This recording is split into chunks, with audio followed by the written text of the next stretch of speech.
Hey everyone, good morning.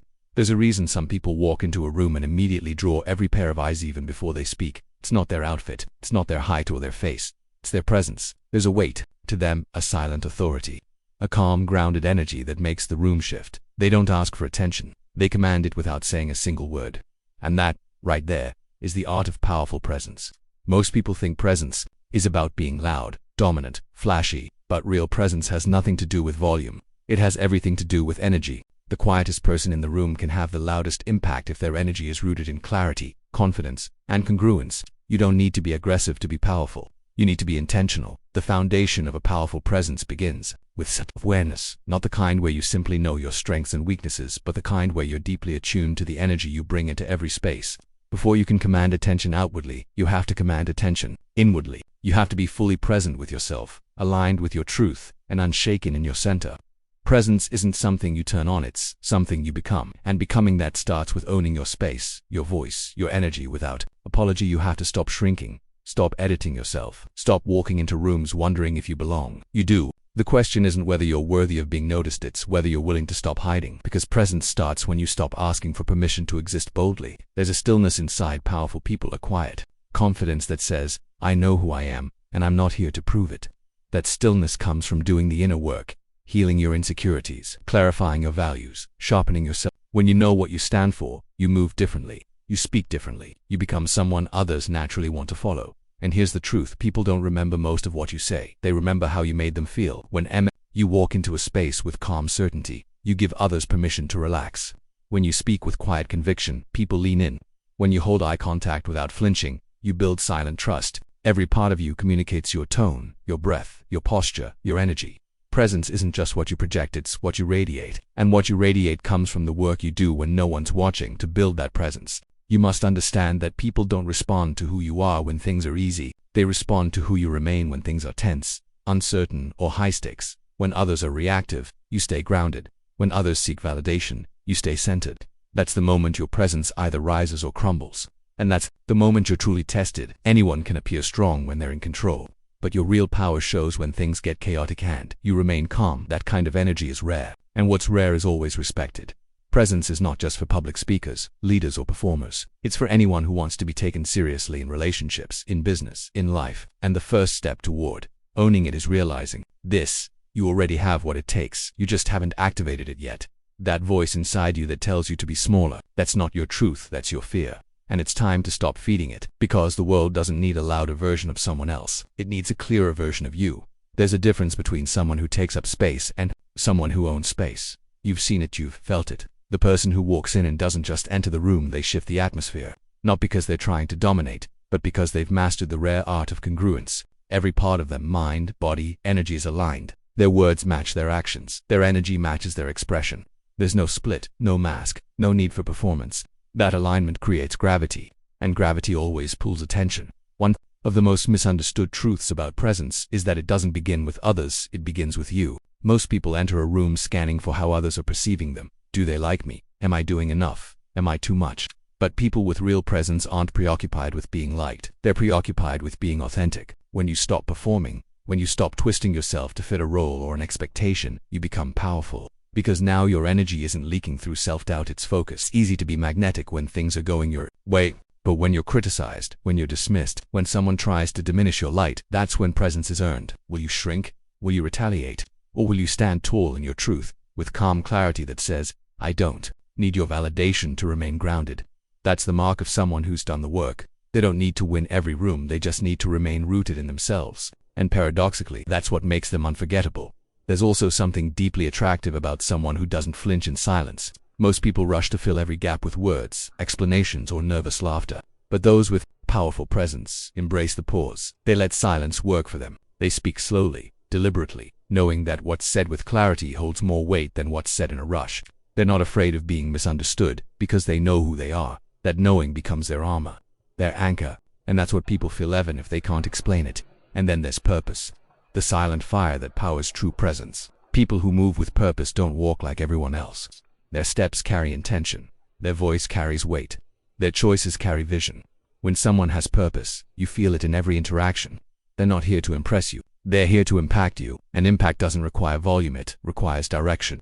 Presence becomes unstoppable when it's connected to something bigger than ego, when it's about message, mission, movement, when you're not just showing up for yourself, but for what you represent. So how do you build this presence? You stop scattering your energy. You stop rushing. You stop waiting to be validated. You slow down. You breathe deeper. You speak with intention. You take ownership of every room you walk into, not through force, but through frequency. You develop clarity around who you are, what you stand for, and what you will no longer shrink for. And every time you embody that, you deepen your presence. Because presence isn't about having all the answers. It's about being anchored even in the unknown. It's about creating space for others to feel grounded simply because you are. And that kind of presence doesn't fade when the spotlight dims. It lingers, it lasts, it leads. There's a quiet kind of confidence that doesn't need to announce itself. It just is. It shows up in how someone enters a room, in how they hold eye contact, in how they stay unshaken when opinions shift or judgments land. That kind of confidence isn't loud or flashy, it's still, but strong. And it's at the heart of presence. You see, most people try to build presence from the outside in. They think, if I look good, if I speak well, if I get their approval, I'll be respected. But real presence is built from the inside out.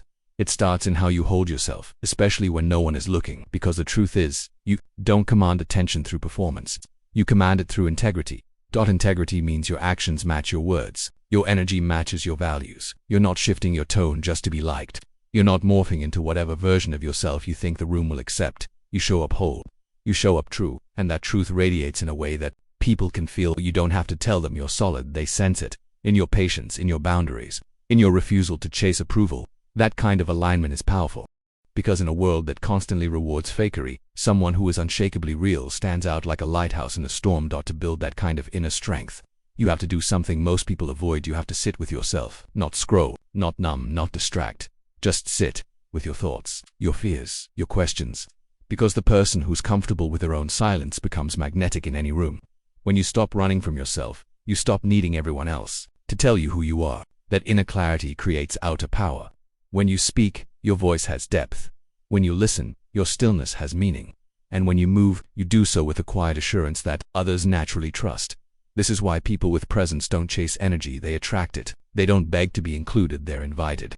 Not because they play games, but because they've learned the art of emotional self-respect. That means they don't they don't seek to prove, they don't fold just to make others comfortable. Their self-worth isn't on the table. It's already decided that certainty doesn't come from arrogance, it comes from wholeness, and wholeness is magnetic, it's rare, it's felt, even by those who don't know why they're drawn to you.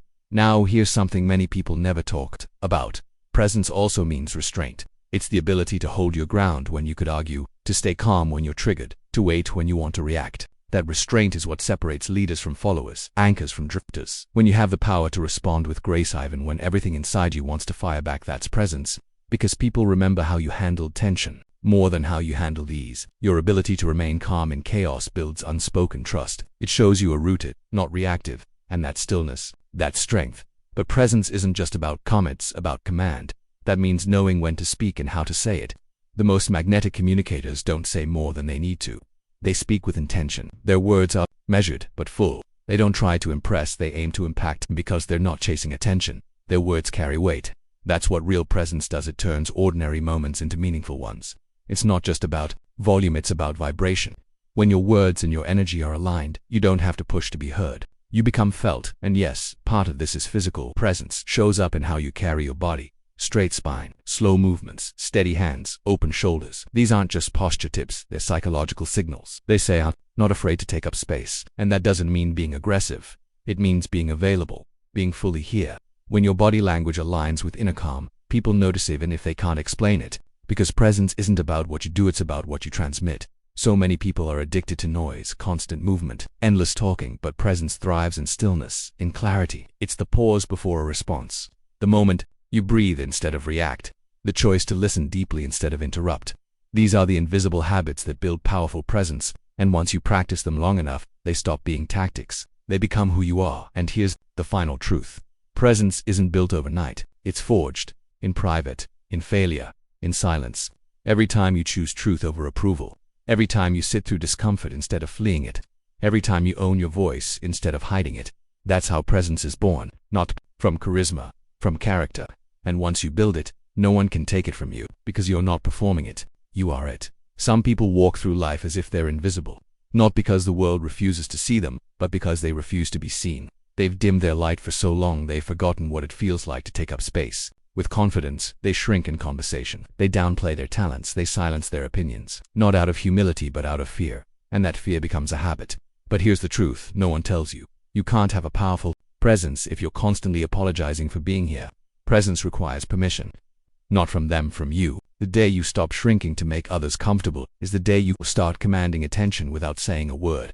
Presence is about ownership of your story, of your energy, of your space. And for many people that ownership has been buried. Under years of people-pleasing, self-doubt and rejection, you learn to hold back, to filter, to keep yourself small, and over time your spirit becomes quiet, not because it's weak, but because it's been uninvited. Reclaiming your presence starts with inviting yourself back into your own life. You don't have to wait for permission to be bold, to speak with conviction, to walk with certainty. Those qualities aren't given, they're claimed, and it doesn't mean you'll never be scared. In fact, fear often walks beside presence. But the difference is, people with powerful presence don't run from fear, they move with it. They speak even when their voice shakes. They show up even when they feel unsure. They risk being misunderstood, because being silent is a greater betrayal of themselves. That kind of courage builds emotional weight, and people feel it even if they can't articulate it. They sense when someone is choosing to be real over being safe, and that truth draws them in. You have to understand your presence isn't just about what you do, it's about the signal you send. Every room you walk into is reading your signal. Are you confident? Are you grounded? Are you looking for approval or offering value? Are you hiding or here? People are emotional antennas. They feel you before they hear you. And the strongest signal you can send is this: I belong. I am not here to be tolerated. I am here to lead. That doesn't mean being louder than others. It means being clearer within yourself. That internal clarity starts with boundaries, because without them, your presence dissolves. You become scattered, reactive, pulled in every direction. People with powerful presence are rooted because they've learned the art of saying no. No to energy that drains. No to conversations that shrink. No to dynamics that demand performance over authenticity. Boundaries aren't about building walls. They're about defining where you end and the world begins. When people feel your boundaries, they may test you, but they will also respect you. Because boundaries are a form of self-respect, and self-respect is the foundation of powerful presence, but it goes deeper. Presence also requires alignment with purpose. Why are you here? What do you stand for? What do you represent? People who carry presence don't just show up for applause, they show up with intention. They know who they are and what they want to leave behind. Whether they're leading a conversation, giving a presentation, or simply walking into a space, their energy says, there's something I'm here to do. That sense of purpose doesn't have to be loud, it just has to be clear. Because clarity speaks louder than noise. The more intentional your life becomes, the more powerful your presence becomes. You don't wander aimlessly into rooms. You enter with focus. You don't just react to energy, you set it. You don't absorb chaos, you bring coherence. And suddenly, people begin to look to you for direction. Not because you forced it, but because your stillness became a lighthouse. You weren't trying to lead, you were simply being, and your being was enough to shift the room. There's something else people with true presence are not afraid of. Being alone, in fact. Solitude is where they recharge, where they remember who they are, where they refine their thoughts, sharpen their intentions, and reconnect with what matters. That inner solitude becomes their superpower. Because when you're not afraid of losing others, you don't dilute yourself to keep them. And that wholeness, that refusal to fracture yourself for approval, creates gravitational strength. Presence isn't a costume. It's not something you put on before a big moment. It's something you live. It's how you speak to the cashier, how you sit with your own thoughts, how you handle disrespect without losing your peace. It's built in the quiet moments no one sees, in the way you carry yourself when no one is watching, in the choices you make when no one is clapping. And when you live that consistently, when your life becomes a reflection of integrity, purpose, and inner commune, don't have to ask for attention. You command it by how you exist. So if you've ever wondered why some people are not luck, it's not charm, it's not magic, it's presence. And presence is a practice, a choice, a commitment to showing up real, rooted, and unafraid. There's a moment quiet, but unmistakable when someone walks into a space and every conversation slows, every eye turns, and nobody quite knows why. They didn't shout.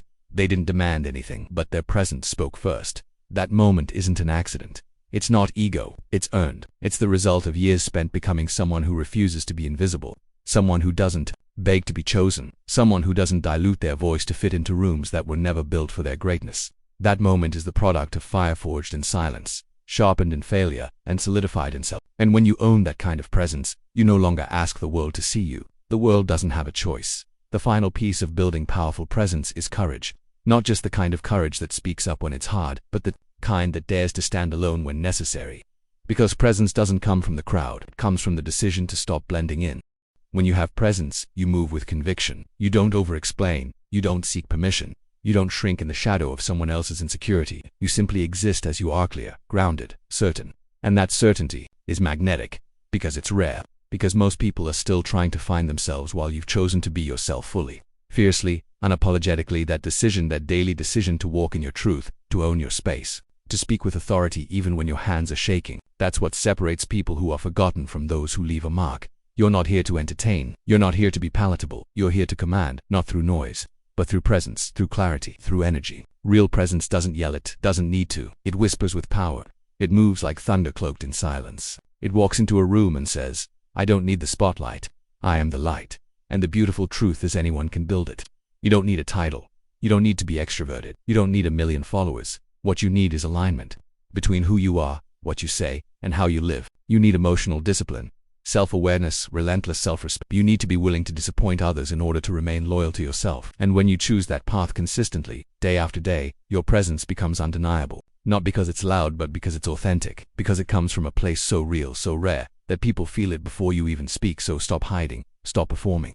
Stop waiting for someone to tell you that you're allowed to take up space you were born to. Not everyone will understand you. Not everyone will celebrate you. But that's never been the point. The point is this: your presence is your power. Your energy is your message. Your clarity is your crown. And the world is already listening even in your silence. So walk into every room like you belong, because you do. Breathe with intention. Speak with purpose. Move with power. And let your presence be the loudest voice in the room.